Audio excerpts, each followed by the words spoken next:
Formerly from Fenton, Missouri, now living in Concord, North Carolina, would you please welcome NASCAR, Kenny Schrader.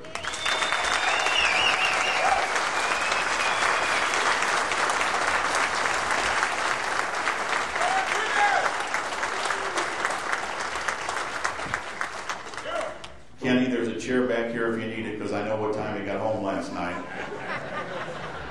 It's Brian Collins is just a bad Brian Collins is a bad influence on Kenny Schrader. Yes.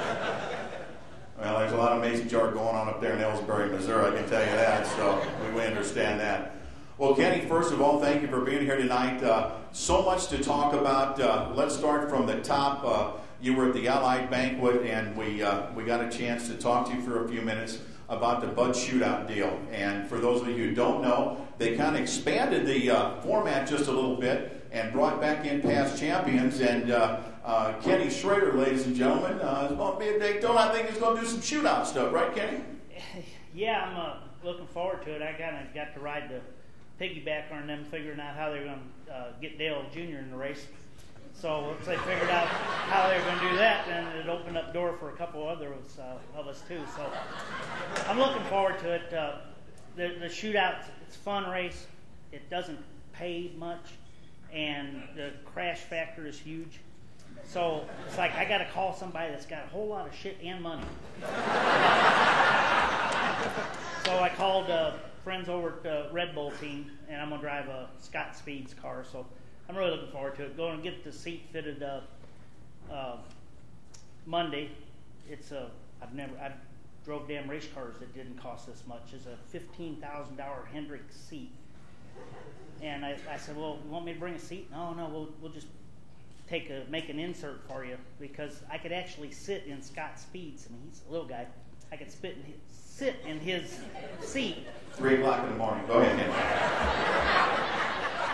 Yeah, I was having trouble talking then too.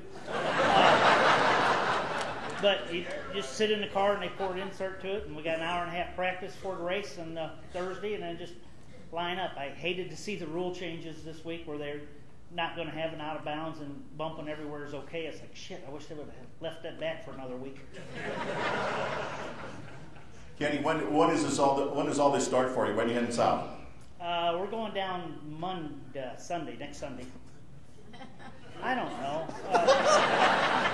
We get on, the race is the 6th. We taking the dirt cars to Volusia County, and we're running 8 nights down there, taking modifieds, and I think we start down there in the 2nd.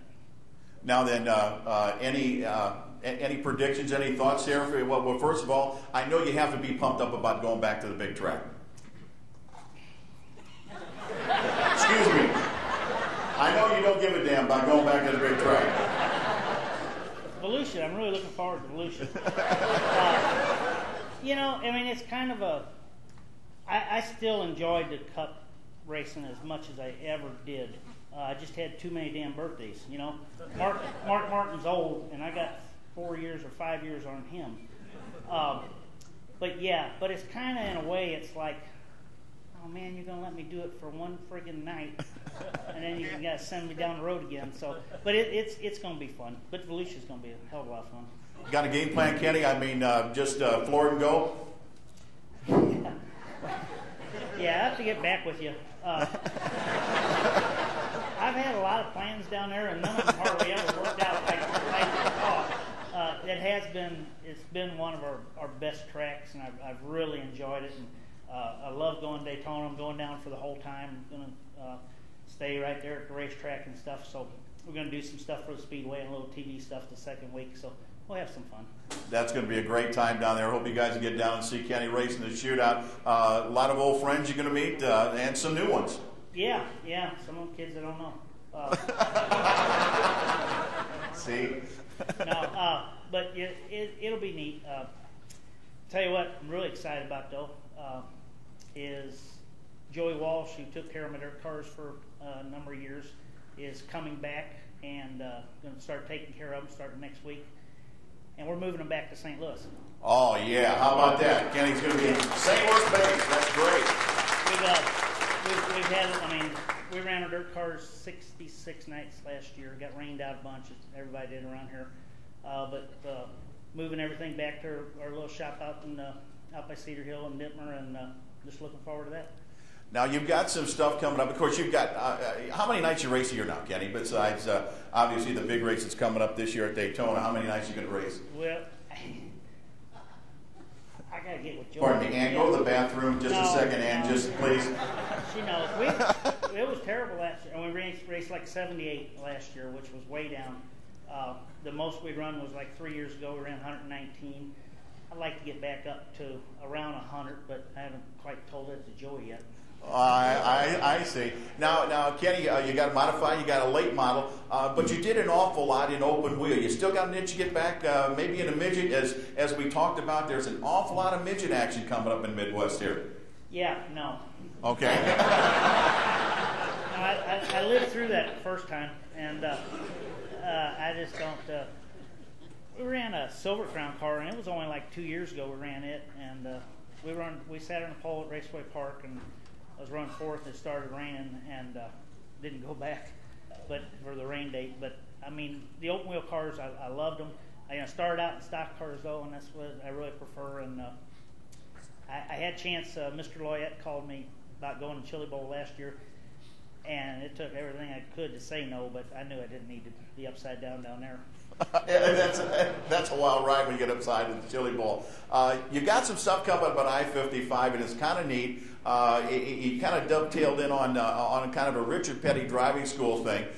There's a modified Kenny Schrader modified driving school coming up, and it's going to be at I-55. Tell us what's going on with that, Kenny. Yeah, it's not a school because it's just like a play day. If it was a school, I'd have to know what the hell I was talking about.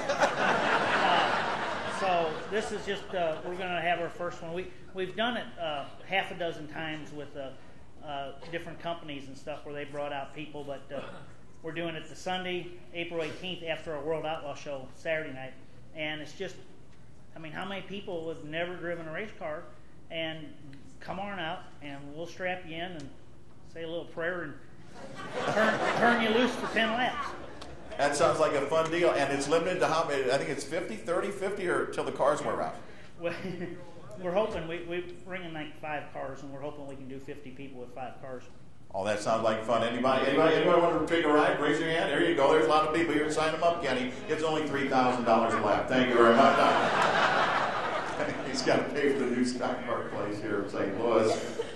Kenny, you're a racer, but you're also a promoter. How do you balance all this stuff? I mean, you got family here, you got racetracks there, and then all of a sudden you get in the back of a hauler and you go someplace else for a weekend. How do you balance all this stuff? Oh, the racetracks are the easy part. I don't do shit. Ray Marler in the car. Well, I can tell you, I'm there on Saturday night. I got to tell you what Ray does. Yeah, that's I'm very fortunate. I don't have to worry about anything at Peevely because Ray worries about everything. Yeah. And then that Bob Sargent, he does an awesome job with Macon and Paducah. So, I mean, I really enjoy that part of it and being involved with the tracks. But I don't. There's so much work, and those guys and Ray's whole family and everything. They run that place. You just call them. We talk a lot. He worries a lot. That's exactly right. Kenny, we got some young kids in the house tonight, and correct me if I'm wrong. You started way young. The story that I remember, and I don't know if it's true, and I want you to verify it for me, you had a go-kart in the backyard tied to a clothesline pole. You used to come home riding circles, ran out of gas, you filled it up, and rode around in circles again. Yeah, something like that. But it was a go-kart on a steel cable to I think it was an axle shaft or something in the back or in the front yard. And Mom put me on there, and it just go around circles till it ran out of gas. And it was pretty cool the day the cable broke. I remember that was a big deal. Made all the way to Arnold, didn't you? That was a big deal. You couldn't steer it anyway because it just steering wheel just went wherever you wanted. But I grew up right up the road from Lake Hill Speedway, and Leo Leidendecker's wife had made me a set of flags, and I'd stand out there on Sundays and give the checkered flag to the guys I really liked, and a couple of them I give the black flag, but like Schrum and Eby and Klein, I always gave the checkered flag. Oh yeah, right, yeah, yeah. So you're an official too. Yeah, oh, yeah. Oh, that sounds exciting. Any advice can you give these young guys coming up, Kenny? You've been there, you've done that.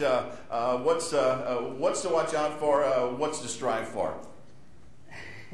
I told two of them today, and they looked at me like I had two heads. I said, I'll give you some good advice if you listen. And I said, what's that? And I said, quit now and take up golf. I mean, I love this sport, and more than anything, but damn, is it hard. Oh yeah, absolutely. And not only does Kenny like the sport of racing, but Kenny also likes the sport after the racing. Apparently that goes on. Look at Donnie Klein. I know you love to get together and have a couple of Budweisers with Donnie Klein, but that's all part of the deal, isn't it, Kenny? Yeah, just the people, everybody in the room, and that's we were very fortunate that we were able to play with the NASCAR deal for a number of years, and I don't know when, but sometime in the next 4 years, my wife tells me we either got to do it right now, before my son starts high school, or wait till he's through. But we're coming back home. I mean, we're coming to back St. Louis for sure, because this is home. We got the best short track racing around here. Kenny Wallace is, he's already built his shop. He's got a place where he's going to build his house. Rusty and Mike look at us like we're dumb. They say, well, hey, we're going home and play with our dirt cars. That's all we want. Amen, amen, amen, amen. That's outstanding. Kenny has graciously accepted the responsibility of answering a couple of questions. Can we take a couple of questions from the floor? Simple questions, one syllable, 4 words.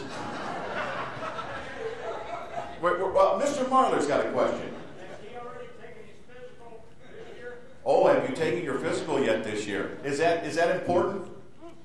Yeah, you have to have it, every year in the NASCAR deal before you get on the track. And used to be we'd get them down there. Now you got to send it in. Go to a real doctor. Yeah, I'm switching doctors because this stupid guy that I got, I went in Wednesday, I think, with kind of a severe hangover. and he did my blood work and EKG and all the bull stuff, and he came back in and he said, I don't know what I can tell you, but whatever you're doing, just keep doing it. Killing it. Amen, brother. Amen. Who is that doctor? Who is that doctor? Anybody else with a question? Come on, this is your chance. Yes, sir. Where's Earl? Oh, where's Earl? Yeah, Pilot Earl stayed back with he had a rough night.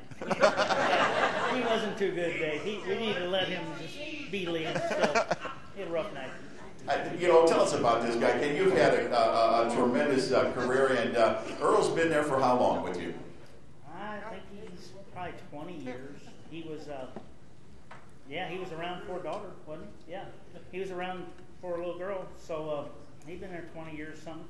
He's not the best pilot out there, but he's so damn lucky.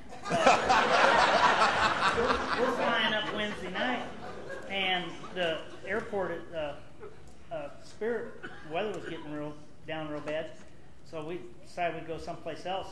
And now it's getting bad in Rolla, it's getting bad in Columbia, and it's getting bad in Jeff City. And all of a sudden we saw some lights, and it was Farmington. And said, hell, we know people who live there, so we landed there. Oh, what a guy. Any other questions? Somebody in the back. Go ahead. Go ahead. Will you what? Oh, wait a minute. He wants to know if you'll sponsor his car. Hey, let me tell you what. The biggest break that I've had in my racing career is that my 14-year-old son doesn't like it. Anybody? Yes, sir. I got a female at my table that'd like to know, sir, what Tony Stewart's really like. Oh, bring it down. There's a lot of females that know.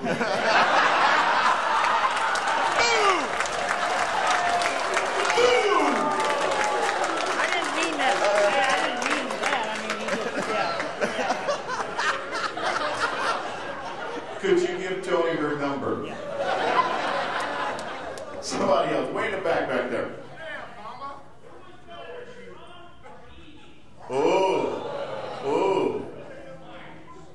He wants to know who is better, Shrum or Eby. When I was that size, you know, and back then, I mean, when I was growing up around that, I didn't care about any of them. Bobby Nwishy was my man. Woo! Oh, Bobby Nwishy. There you go. Yes, sir. Tell us what Bud Hoppy did to your career. Oh. The question is, what did Bud Hoppy mean to Kenny's career? Bud tried to get him to go to lunch here today, and he wasn't feeling good. But Bud's just awesome. He skipped school, and he was working down Manchester, and I met him at lunchtime there at me and Dairy Queen, and I just skipped school for lunch. Right. And I go there, and I kept telling him, I said, let me hot lap your midget. Let me hot lap your midget one night. And he let me hot lap his midget, and then we started in the back of the feature, and we run fifth. I'm going to tell this real quick. We run fifth, and at the end of the night, paid $100 to run fifth. He came up and handed me $40. I said, what's this for? He said, for driving. I said, whoa. You get paid to drive? Yeah, get 40%. I saw some opportunities there. So then the next week we run second, and the next week we run second. Well, I was eating breakfast with my daddy on a Monday morning at the house, and he said, damn, I thought you could win that race. And I said, Dad, I could easy, but that thing won't stop. It just won't stop. I don't know what kind of brakes some things are supposed to have, but they don't do no good to step on it. So he said, well, tell Bud. And I said, I don't want to think I'm complaining. You know, I'm making $40 a week now. So I told him that the next week. And, you know, Bud was driving. When I started driving his car, he was still driving. So he said, give me your helmet, dumb kid. He gets in the car and he goes out and he comes in 2 laps there. Shit, this ain't got no brakes. But Bud just, I had so much fun. Bud helped me a ton. How much fun was it being on the Speed Channel with Michael Waltrip? The question is, how much fun was it being on the Speed Channel with Mike Waltrip on that program, Monday night? We did that thing 10, 11 years. The only reason I ever did it and kept doing it was no matter how screwed up you were Monday or Sunday, you know, how bad you did, you go in there and sit next to Mikey for an hour, and it really makes you feel smart about yourself. That boy, he's got some serious issues. He called me about running the shootout. He said, hey, you want to run for me in the shootout? I said, oh, Mike, I'd hate to think last time I had drove a cup car and had to drive for you. I mean, that'd be like a double blow. He said, I know. Hell, even I quit driving my own stuff. But Mikey's a good friend, very good friend. All right, we'll take one more. Anybody? Right here. Go ahead. Which car is the most challenging car you drive? What car is the most challenging car Kenny drives is the question. I don't know. You know, like we used to always, you know, I mean, we'd run the midget and the sprint car and the late model all the same night sometimes stuff. I don't know how many drivers you talk to, none of them that smart, no matter what they think. You only got a steering wheel and a couple pedals to do anything. It's just not that hard. I mean, It's they not. pay you. You know, every time you pass somebody, they pay you more. I mean, it's just it's a pretty neat gig, you know. But I don't think any of them are that, you know, they're just different, but they do all the same stuff. Kenny, as we sat down before the dinner just a little bit, we talked about your roots in this area. And actually, you did some physical activity not too far from here when you were a kid, didn't you? Rusty Wallace, the 1989 Winston Cup champion. My brother Mike and me, we took Taekwondo. We took karate class right here. And I'll never forget, now I look back, you know, Rusty, he's, you know, doing all that, oh, you cherry out, and he bent his back over. The guy wanted him to stay straight up. I'll never forget that karate instructor took a bamboo stick and hit Rusty on the hand. He's like, son of a bitch, no, you know, there's my big brother Rusty, you know, the man of the mountain. You ain't nobody better than Rusty. And that old damn instructor hit him with, you know, the guy would walk around like, you know, doing karate moves. You're like, oh, you should keep your back straight up. Rusty's like, damn, man. You know?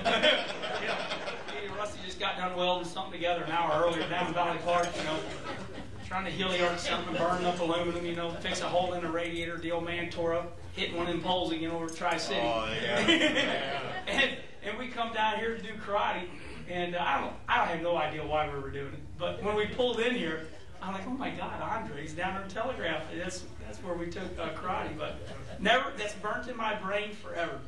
Is Rusty actually bending his back over a little bit too much, and I got going, "Wah!" And he's like, damn, dude, stop that shit. You talked about Rusty working a little bit. I know that Kenny and, your brother Rusty and Kenny Schrader, when they were just getting into racing, they had to go out and get jobs together, didn't they? Schrader's working for Cedar King, and they got Schrader in this new job. He's delivering propane. All right, so he's like, all right, well, so Kenny's got this call letters. He's driving a propane tank. It's like KTR 500. So they're like, they give him the order. Say, Schrader, you got to go up there in Fenton Forest Avenue. You have to deliver. You got to fill these people's propane tank up. They're out of gas. Schrader's like, all right, big time, He's got his big propane tank. Jefferson County. You wear the brogues, the jeans. You got your jean jacket on, your flannel shirt. He's got them gloves down there, baby. He's got them gloves. He gets up there, puts that baby in reverse. He's like, beep. Beep, beep, beep. Oh, shit. So Schrader nicks the corner of this garage, tears the downspout off, tears it off, basically. But it's a gutter. And here Schrader is, he can't wait now. He gets out, puts it in neutral. You know how it's Jefferson County people do. Put that baby in neutral, put the parking brake on, pull the power takeoff valve. Put the big gloves on, baby. This is it. Schrader's putting the gloves on for the first time. Grabs the big black hose. He's like, that's right. That's right. He gets back to that propane tank. Now, in Jefferson County, we dress our propane tanks up. I don't know about all of you, but in Vogel Road, we had like shrubbery around our propane tank. Now, did any of you ever do that? We did on Vogel Road. Schrader, you get the lattice, where the greenery can get, because you don't want to tell people you got a damn propane tank. You want to be South County style. You want the gas running to your home. Schrader, there he is. He screws it in. He's like, damn thing's filled up. I don't know what that's all about. So he pulls it back. He gets up there. He says, KTR 500 to home base, says Schrader. I said, yeah, Kenny, go ahead. He said, I'm up here at 4,000 Forest, and he said, just want to let you know, I'm sure insurance will take care of it. He says, I nipped the corner of these people's garage here.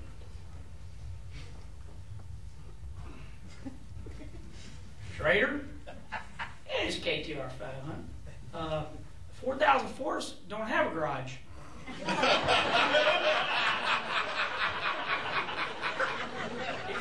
Now he's bigger. Because he's got diesel tanker, Diesel tanker. That's bigger than propane tanker. Schrader's going out there to Alberici Construction Shop. We need you to fill up the earth mover number 7. They got, they're clearing this big, this big subdivision. Here's Schrader out there, once again. All right, fill up earth mover number 7, Kenny Schrader, KTR 500. Okay, his last chance. Once again, boy, Jefferson County, baby, put them gloves on, the whole deal. But this time, he gets a, do the foot deal. He's like up on top. He stands up. He's like, that's right. Now, he takes the tank off. And now this is true on my children. On my children. Watch this. Pop. Damn, 7 gallons for freaking earth mover? Whew, man, he goes back. He said, KTR 500, Steve King? Yeah, Kenny, go ahead. He said, man, I'm out here, Alberici Construction, so I fill this earth mover up and everything, and it only took 7 gallons. Silence. Hold on, let me get Don for you. Don, I come up here, number 7, earth mover, it's the only one here. He says, Kenny, he says, where was the cap at? He says, right behind the driver. He says, Kenny, he says, you filled up the hydraulic power steering fluid. Yeah. Talking about racing, you've raced at 36, number 36 modified. Want to know about that? And after we talk about that, another car. Got another dirt car coming up, don't you? Yeah, well, 2 years ago, I was really embarrassed. I'm 43, I guess, 39, right at 39 or 40. I'm like, okay, I've won 9 Busch races. Now, I had some decent stats, 3 second places in cups. And, hey, I was still pretty embarrassed, that I didn't, Of course, I went, like Larry Phillips said. Larry Phillips told me that, Herman, your 1 Busch win is equal to 250 short track wins. And I'll always savor that because Larry Phillips is one of the greatest race car drivers. And so you need to justify things. And so what really bothered me is that I never ran dirt. I mean, it crucified me. It killed me. I'm like, man, Rusty ran dirt. Mike ran dirt. Everybody that's good runs dirt. So I drove Schrader absolutely crazy. Every time I get on his airplane, I'm like, Schrader, you got to teach me to run dirt. Well, there are a couple times I ran dirt. I'd watch it on TV, and the cars looked all violent and everything. And, man, and Schrader said, okay, look, I'm going to teach you to run dirt. Here's my first advice to you. I said, what's that? He says, to let off the gas. because what happened, Don, I remember, and Kenny, I remember my dad running these cars. And then all of a sudden, I was going down south, and all of a sudden, these bird cages and these coilovers and all that. And I'd watch these damn races, and the left rear's forward, and the car's all jacked up. And I'm like, what in the world? And all these cars were going nuts. And I thought it's because the drivers were getting stupid. So then I announced some races on TV for Stacker 2. And they had an in-car camera of, I don't know if it was Billy Moore or somebody.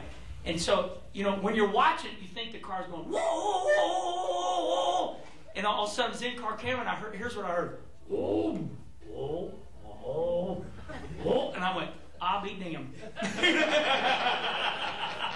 I said, I could have cut 2 years off if I'd have known that. So Kenny got me hooked up with Dirtworks. I went to the modifieds right away because you can knock the snout off, cost you $150 or whatever, and a little more.